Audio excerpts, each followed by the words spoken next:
The thunderous crack of a gunshot silenced the crowded saloon, but Winifred Adams didn't flinch. She simply couldn't. Her body had frozen, fingers clutching the edge of her serving tray as terror gripped her like a vise. The rowdy miners and cowboys laughed at her wide-eyed stillness, their mockery cutting through the smoky air. Just another Eastern transplant who couldn't handle the rough edges of Silver Creek, Wyoming Territory, 1878. Look at her, stiff as a fence post, hooted a red-faced miner, slamming his empty glass down. "Better get used to gunfire, little lady," another called out. "This ain't Boston tea parties." Winifred's cheeks burned with humiliation as she tried to force her limbs to move. She'd come west after her father's death left their family destitute, answering an advertisement for waitresses at the Silver Dollar Saloon. 3 weeks in, and she still couldn't control the paralyzing fear that seized her whenever trouble erupted, which in Silver Creek was nearly every night. From his corner table, Xavier Young observed the scene with narrowed eyes. Unlike the others, he didn't find her terror amusing. The tall, broad-shouldered cowboy had been nursing his whiskey for the past hour, speaking to no one. His reputation preceded him foreman of the Rockingham Ranch, the biggest spread in the county, known for his quiet competence and the twin colts he wore low on his hips but rarely drew. "Enough," Xavier's deep voice cut through the laughter as he stood. The room quieted instantly. "Let her be." Winifred's eyes darted to him, surprise replacing fear. She'd noticed him before, how could she not? He rarely spoke, but his presence filled any room he entered. Unlike most men who frequented the saloon, he never leered or made crude comments. "Just having some fun, Young," muttered the miner, suddenly interested in his drink. Xavier ignored him, walking toward Winifred. He towered over her petite frame, his face weathered from years under the Wyoming sun. When he spoke, his voice was gentle, meant only for her. "Courage don't need noise, Darlin. Just breathe." The simplicity of his words broke through her paralysis. Winifred drew in a deep breath, her lungs filling with the smoky air. Her trembling hands steadied on the tray. "Thank you," she whispered, unable to meet his gaze. Xavier nodded once, then returned to his table. Winifred hurried to the kitchen, heart pounding for reasons she couldn't quite identify. The following morning dawned clear and bright. Winifred rose early, washing her face in the basin beside her bed in the small room she rented above the milliner's shop. Her windows faced east, and the golden light illuminated her modest quarters: a narrow bed, a chipped dresser, and a small writing desk where she penned weekly letters to her mother and younger sister back in Massachusetts. Today was her day off, and she had plans to visit Silver Creek's modest library. If she was going to make a life here, she needed to understand this wild country better. As she made her way down the wooden sidewalk, the spring sunshine warming her shoulders, Winifred heard the thunder of hooves approaching. A rider appeared at the end of the street, pushing his horse hard. Behind him, dust rose from more riders in pursuit. Bank robbers. Someone shouted, and the street erupted into chaos. People scattered, diving into doorways and behind water troughs. Winifred stood frozen once again, her mind screaming at her legs to move, but terror had taken hold. Gunshots rang out, and she closed her eyes, waiting for the pain that would surely come. Instead, she felt strong arms wrap around her waist, lifting her bodily from the street. Her face pressed against a flannel shirt that smelled of leather, horses, and pine soap. Xavier Young carried her into the nearest building, the general store, and set her behind a stack of flour sacks. "Stay down," he ordered, drawing one of his pistols and moving toward the window. Outside, the robbers galloped past, exchanging fire with the town's sheriff and his deputies. The gunfire was deafening, bullets splintering wood and shattering glass. Winifred covered her ears, squeezing her eyes shut, hating herself for her weakness. When the shooting stopped, Xavier returned to her side, holstering his weapon. "They're gone," he said, offering his hand. "You all right?" Winifred nodded, unable to speak, humiliated by her reaction. He helped her to her feet, his hand warm and calloused against hers. "I'm sorry," she finally managed. "I don't know what's wrong with me. I've never been like this before." Xavier studied her face, his expression unreadable beneath the shadow of his hat brim. "Nothing wrong with being scared. Natural response." "Not when it leaves me helpless," she countered, frustration evident in her voice. "I came west to start anew, to be independent. Instead, I freeze like a frightened rabbit at the first sign of danger." A ghost of a smile touched his lips. "West ain't kind to most, especially at first. Takes time to develop the right instincts." "Time I may not have if I can't even move when bullets are flying," she said bitterly. Xavier considered her words. "I could help you with that." Winifred looked up, surprised. "What do you mean?" "Teach you to ride, shoot. Basic survival out here." His offer was matter-of-fact, as though he was proposing nothing more significant than showing her how to churn butter. "Why would you do that for a stranger?" He shrugged one broad shoulder. "Not right. What happened last night? The mocking. This town can be hard on newcomers." Winifred hesitated. Propriety dictated she refuse. Unmarried women did not spend time alone with men, especially not men like Xavier Young, dangerous men, men who made her pulse quicken in ways that had nothing to do with fear. But propriety had little place in the Wyoming Territory. And if she didn't learn to overcome her fear, she might not survive long enough to worry about her reputation. "I would be grateful for the lessons," she said finally. "Sunday, noon, I'll meet you at the livery stable." With that, he tipped his hat and walked out, leaving Winifred to wonder if she'd made a terrible mistake or the wisest decision of her life. Sunday arrived clear and cool. Winifred wore her plainest skirt and a shirtwaist she didn't mind getting dirty. She'd braided her chestnut hair tightly, determined to appear practical rather than frivolous.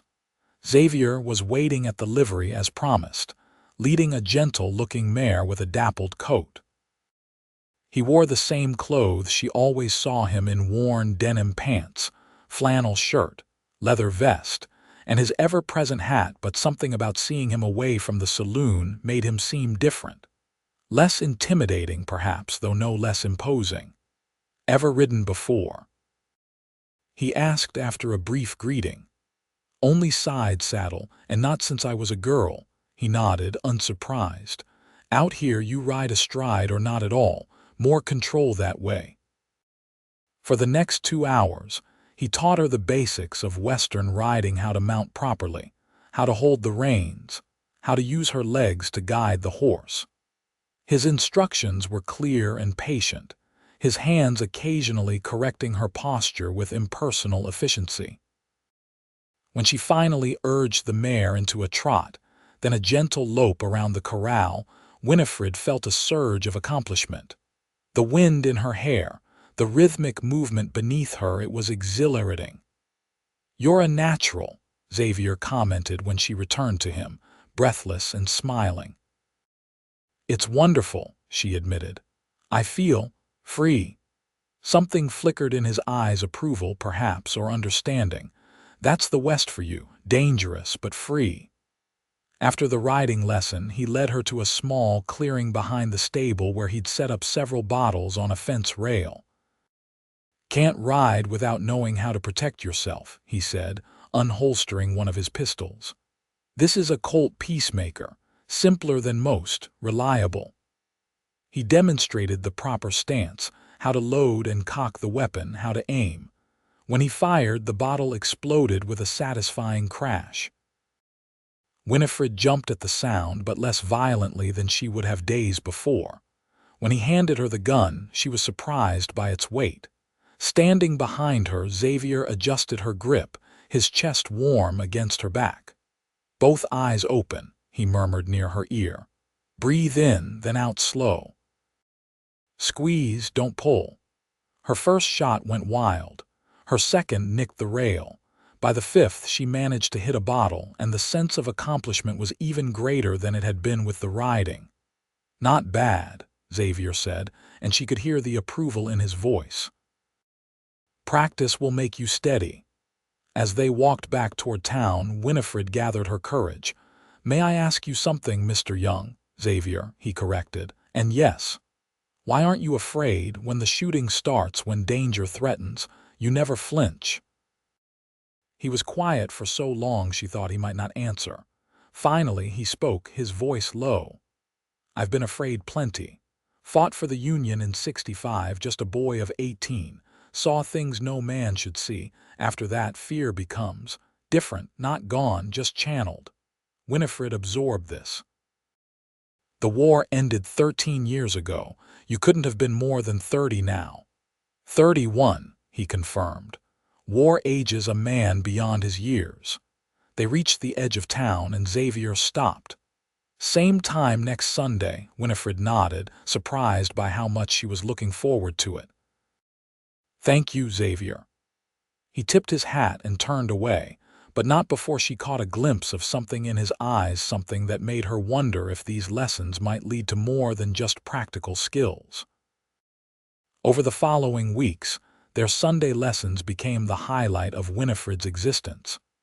Xavier was a patient teacher, never pushing too hard but never allowing her to give up. She learned to ride with confidence, to shoot with increasing accuracy, and most importantly, to control her fear. "Fear's like a wild horse," he told her one afternoon as they rested in the shade of a cottonwood. "You can't eliminate it, but you can tame it, make it useful."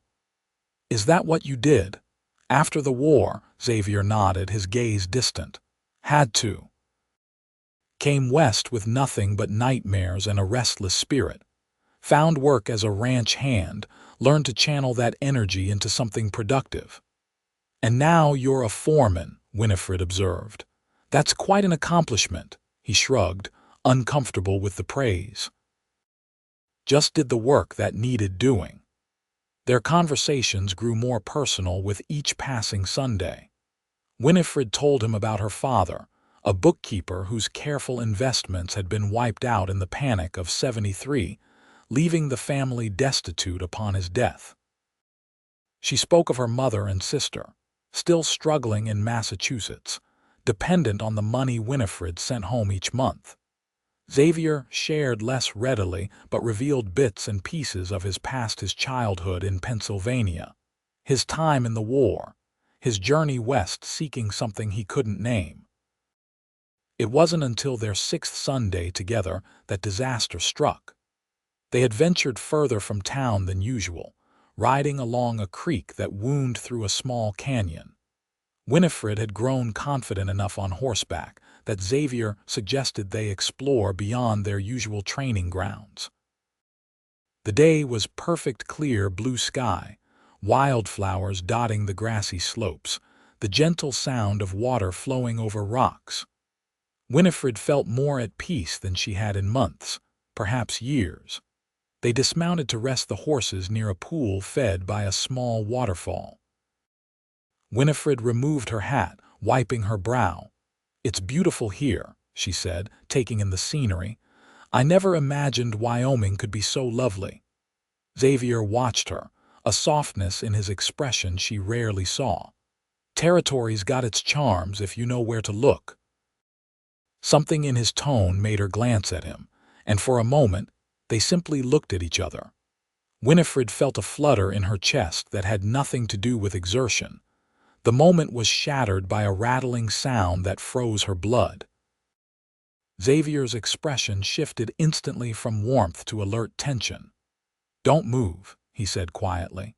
Just 3 feet from where Winifred stood, a large rattlesnake was coiled, its tail vibrating in warning, head raised and ready to strike. Terror seized her, the familiar paralysis taking hold.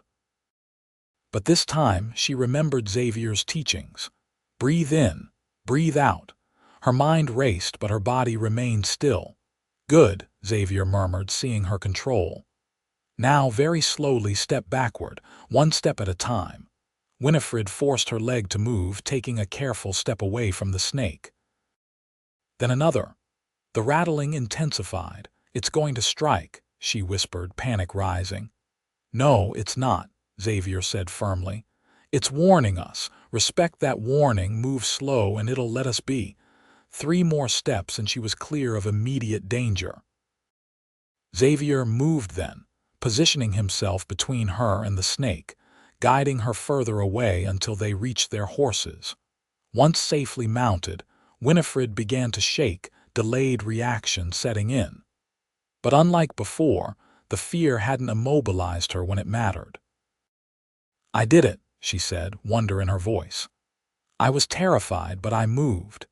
Xavier's smile was genuine, warming his usually stoic features. Told you, courage don't need noise, just breathe and focus. They rode back toward town side by side, Winifred acutely aware of a shift between them. She had faced a deadly threat and hadn't frozen. More than that, she felt a growing connection to this quiet, complex man, a connection that both thrilled and terrified her in entirely new ways. As they neared Silver Creek, Xavier cleared his throat. Town socials next Saturday. Dance at the meeting hall, Winifred nodded, having seen the notices posted around town. Yes, I heard. A moment of silence stretched between them, uncharacteristically awkward. Thought you might want to go, he finally said. With me. The invitation was so unexpected that Winifred nearly pulled her horse to a stop. Xavier Young, asking her to a social. The man barely spoke to anyone in town, kept to himself at the saloon, and by all accounts, never participated in community gatherings. I would like that very much, she said before she could overthink it. His expression remained neutral, but she caught the flash of relief in his eyes. Good. I'll call for you at 7. When they parted ways at the livery stable, Winifred felt lighter than she had in years, despite the snake encounter. Something was blossoming between them, something neither had expected when he first offered to teach her survival skills. The town social became the talk of Silver Creek in the days that followed. Winifred endured knowing looks and whispered comments from the other girls at the saloon when word spread that Xavier Young had asked her to accompany him. Never known him to take a shine to anyone before, remarked Betsy, one of the other waitresses. Must be something special about you. Winifred brushed off such comments, but privately she wondered the same. What did Xavier see in her? A frightened Eastern girl trying to find her place in a harsh land. Hardly the type of woman one would expect to catch the attention of a man like him. Saturday evening found her preparing with unusual care. She wore her best dress, a deep blue calico with modest lace trim, and arranged her hair in a style that took nearly an hour to perfect. When the knock came at her door precisely at 7, her heart leapt. Xavier stood in the hallway, and for a moment, Winifred barely recognized him. Gone were the dusty work clothes and well-worn hat. Instead, he wore a crisp white shirt, black vest, and clean black pants. His dark hair was neatly combed and he'd trimmed his beard. In his hand was a small bouquet of wildflowers. You look beautiful, he said simply, handing her the flowers. Winifred accepted them with a smile, touched by the gesture. Thank you. You look quite handsome yourself. A hint of color touched his cheeks, and she realized with delight that Xavier Young, for all his stoic competence, could be made to blush. The meeting hall was transformed for the occasion. Paper lanterns hung from the ceiling, tables lined the walls with refreshments, and a small band played lively tunes in the corner. Nearly everyone in Silver Creek had turned out for the event, from ranch hands to shopkeepers, miners to the banker's family. Their entrance caused a stir. Xavier Young at a social function was unusual enough. Xavier Young escorting Winifred Adams bordered on sensational. Conversations paused, heads turned, and speculation began immediately. "People are staring," Winifred murmured, uncomfortable with the attention. "Let them," Xavier replied, placing his hand lightly at the small of her back. "Gives them something to talk about besides cattle prices and gold claims." His touch was warm through the fabric of her dress, and Winifred found herself leaning slightly into it. They made their way around the room, Xavier greeting acquaintances with nods and brief exchanges. He introduced her formally to those she hadn't yet met through her work at the saloon. When the band struck up a waltz, Xavier turned to her. "Would you care to dance?" Winifred hesitated. "I must confess, I haven't danced much since coming west.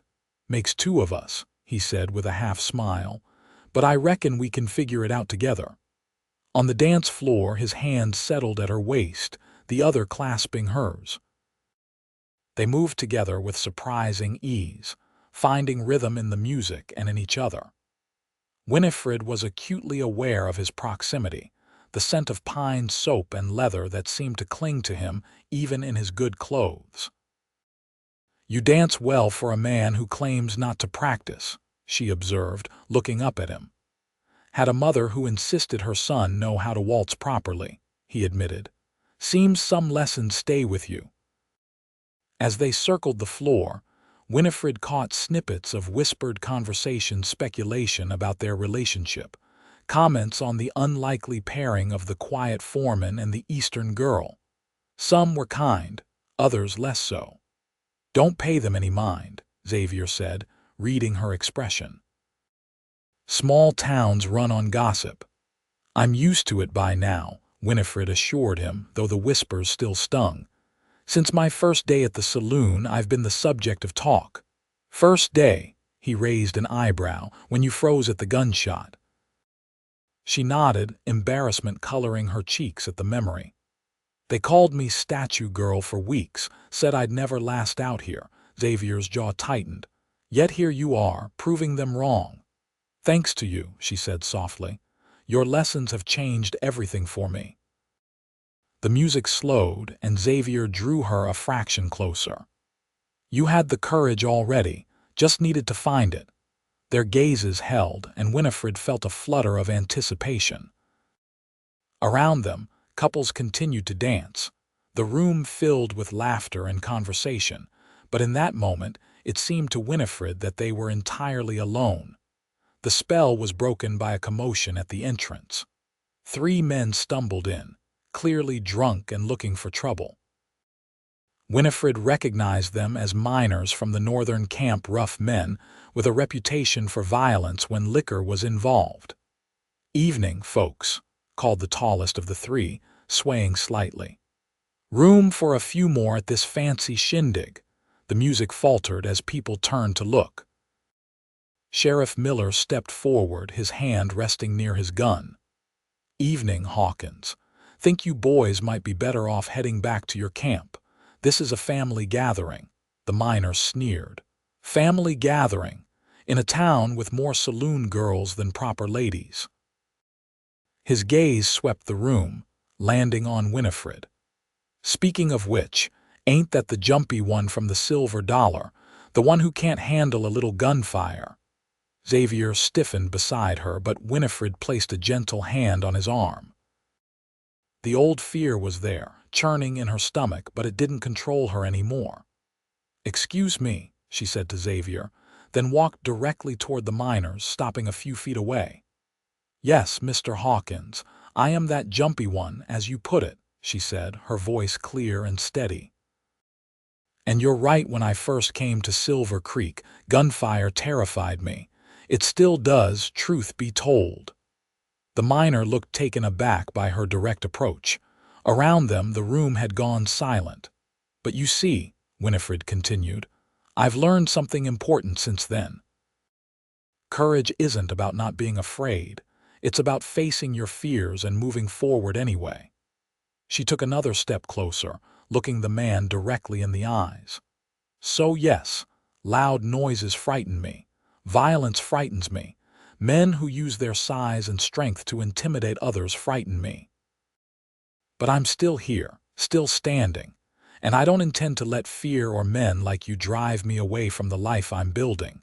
For a moment, no one moved or spoke. Then, from behind her, came the sound of slow, deliberate applause. Xavier. Others joined in, the applause spreading through the room until it filled the hall. The miners looked around, suddenly aware they were outnumbered and unwelcome. The sheriff took advantage of the moment. "Think you boys better leave," he said, no longer asking.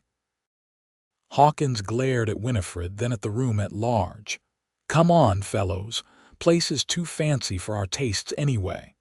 As they skulked out, Xavier came to stand beside Winifred. "Proud of you," he said quietly. The band resumed playing, a lively reel this time, but Xavier guided Winifred toward the door. "Could use some air," he explained. "If you're willing." Outside, the night was cool and clear, stars scattered across the Wyoming sky in breathtaking abundance. They walked in comfortable silence until they reached a small garden behind the meeting hall, where wooden benches had been placed beneath a trellis of climbing roses. "What you did in there," Xavier said as they sat, "facing down Hawkins like that. It was brave." Winifred shook her head.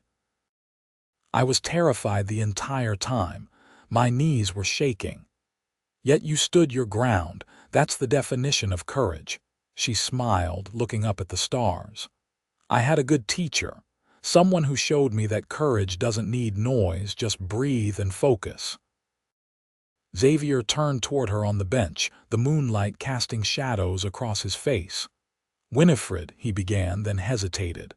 "When I didn't expect, when I offered those first lessons." "I know," she said softly. "Neither did I." His hand found hers, strong fingers entwining with her more delicate ones. "I'm not good with words, never have been. But these past weeks, riding with you, teaching you, it's been the best time I can remember." Winifred's heart pounded as he continued. "Life out here is hard, dangerous, unpredictable, but it's also beautiful and free if you have someone to share it with." His voice grew quieter. "Someone who understands that fear isn't weakness, just a natural response to be managed." "Xavier," she whispered, hardly daring to believe what she was hearing. "I don't have much," he said. "Foreman's cabin at the Rocking M, some savings, a reputation that keeps most trouble at bay.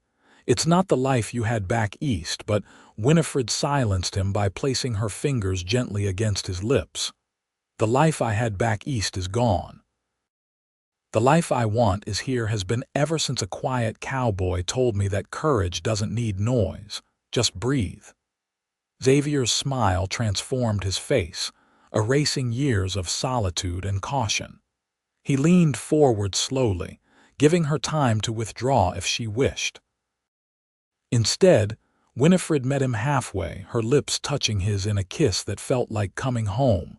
When they parted, breathless and smiling, Xavier brushed a strand of hair from her face. "I love you, Winifred Adams. Have since the day you hit your first target and grinned like you'd conquered the world." "I love you too," she replied, the words coming easily, naturally. "And I'm not afraid to say it." Their second kiss was deeper, a promise of all that could be. Above them, the stars witnessed a love born of unlikely circumstances, a frightened Eastern girl, and a quiet cowboy finding in each other exactly what they needed to heal old wounds and face new challenges. 3 months later, on a perfect autumn day, Winifred Adams became Winifred Young in a simple ceremony at Silver Creek's small church. The entire town turned out to witness the union, even those who had once mocked her fear. She wore a cream-colored dress her mother had sent from Massachusetts, and wildflowers in her hair. Xavier, standing tall and proud in a new black suit, looked at her as though she were the most precious thing he'd ever seen. When they exchanged vows, His voice was steady and sure, carrying to every corner of the church.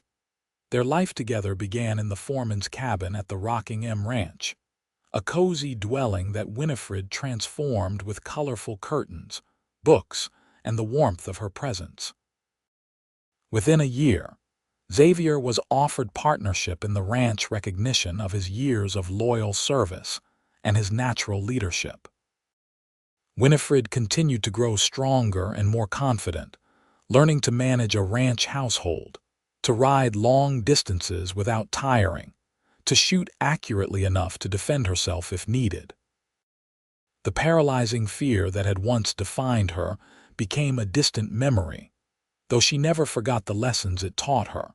On their first anniversary, Xavier took her back to the spot by the creek where they had encountered the rattlesnake. This time, they spread a picnic blanket near the waterfall, sharing a meal and memories of how far they'd come. "Sometimes I think about that night in the saloon," Winifred mused, resting her head against his shoulder. "If you hadn't spoken up, if you hadn't offered to teach me, would have found another way to win your heart," Xavier assured her, pressing a kiss to her temple. "Some things are meant to be." As the sun began to set, casting golden light across the landscape they both had come to love, Winifred placed Xavier's hand gently on her stomach. "We'll need a bigger cabin soon," she said softly. "This little one should arrive by spring." Xavier's expression of wonder and joy was all the response she needed. He gathered her close, his strong arms gentle around her. "Afraid?" he asked, knowing that parenthood brought its own unique terrors. Winifred smiled, nestling against his chest. "Terrified," she admitted, "but you taught me what to do with fear." "Breathe through it," he murmured. "Face it together." As they rode back to the ranch, side by side as equals, Winifred reflected on the journey that had brought her here, from a frightened girl frozen by terror to a woman who had learned that true courage wasn't the absence of fear, but the determination to move forward despite it. The Wyoming sunset painted the sky in brilliant oranges and purples, a daily miracle that still took her breath away. Ahead lay their home, their future, a life built on understanding and respect. Behind them stretched the path they had traveled, unexpected, challenging, and more rewarding than either could have imagined. And through it all, the quiet wisdom of a cowboy who knew that courage didn't need noise, just breathe and the willingness to face each day with an open heart.